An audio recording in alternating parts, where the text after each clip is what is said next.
What's going on, everyone? Welcome back to the show. So could we actually see Florida flip blue in the midterm election? We're going to talk a little bit about this. There was some polling coming out, and then the latest polling is showing Vindman ahead of Moody. So we're going to take a look at this. But first off, you guys can do me a favor. Please like the video. And if you're watching this video and you want to see more content like this, please consider subscribing to the channel. So let's get right into this. And what we're looking at 270 to win here. And I want to show you, first off, let's take a look at the aggregate here. So we're going to look at the average. And so looking at the average is showing us Vindman at 43%, showing us Moody at 48%. And then when we look at the individual polls, this is the last poll here, this Change Research. This was conducted on 5/17/2026. 1,593 voters. Okay, so we don't know if they're registered voters, likely voters. Most likely when they put just voters, it's a little bit of both, likely voters and registered voters. We have a margin of error here, plus or minus 2.3%, which is a good margin of error. It's not, it's not a big margin of error. We have Vindman at 47. We have Moody at 45. And we have other at 8%. Now, this does fall within that margin of error. Okay, so realistically, if you're looking at this, you can say this is a toss-up.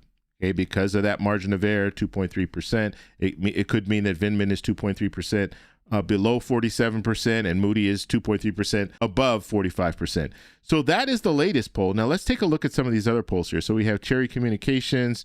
This was conducted on 5/15/2026. 604 likely voters, margin of error plus or minus 4%. You have Vindman at 40%. You have Moody at 48%. And then you have other at 12%.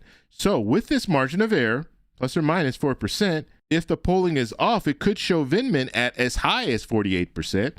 And it could show Moody as low as 40%. And so looking at this, this is another poll that's showing us that it's too close to call. There's no clear winner. I won't say it's too close, but there's no clear winner just based on the margin of error. Okay, looking at Stetson University, this was conducted on 4/26/2026, 848 likely voters, margin of error is plus or minus 4.1%, and we have Vindman at 42%, and we have Moody at 49%, and then we have other at 9%. This is another poll that's showing us that there's no real clear winner because Vindman at 42%, looking at the margin of error, 4.1, so it could be off. So Vindman could be at like 46%, and Moody, if that's off and it's showing lower, then she would go down lower than that 46%. And so this is another poll that's within that margin of error. And then we'll do one more here. So Echelon Insights, this was conducted on 4/21/2026. 406 likely voters. Look at the margin of error there, plus or minus 6%. So that's really, really big.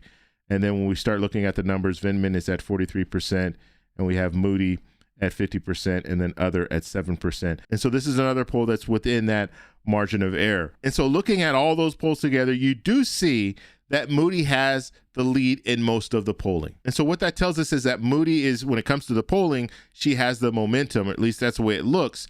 But Vindman is very close, and he's within the margin of error in all these different polls. And in one of the polls, he's actually leading. Now, what we would want to see in the future, because we could be seeing a shift here, we don't know. We'll have to see more recent polls come out after this, but we could be seeing a shift. We could start to see Vindman winning more of the polls. If we see him winning more of the polling, even if it's within the margin of error, we could see that momentum shifting to Vindman, shifting to the Democrat. Now, when we're looking at the Senate map, right now, if the election were held today, I don't think Democrats would be able to win in Florida. That's today.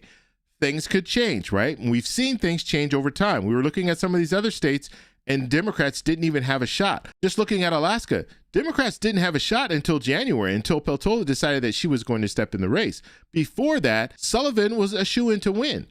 But after she stepped in, then we started to see, okay, you know what? This can be a real race. Democrats were able to get a good candidate in Alaska. And so we have seen shifts. The same situation in Texas. Tallarico is doing really well in the polling in Texas. Texas is going to be a very hard state for Democrats to win, but with Tallarico, they have a really good shot at winning. And so we do see shifts. But right now, I would still say that Florida is red. And Democrats are really going to be focused on some of these other states. Florida's probably not going to be one of those states that they're really focused on because they want to make sure that they can net 4 seats. They need to defend seats and they need to net 4 seats. So basically it would look like this. They need to defend Georgia.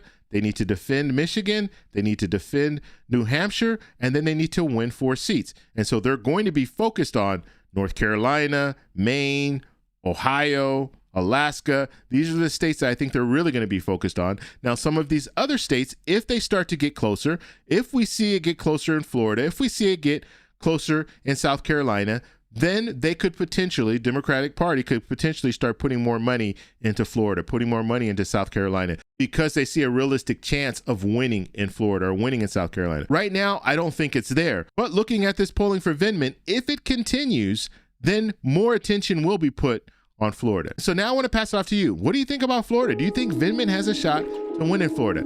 Let me know in the comments below. If you like this video, please give me a thumbs up. Please subscribe for more. And remember, stay informed, stay engaged, and I'll talk to you in the next one.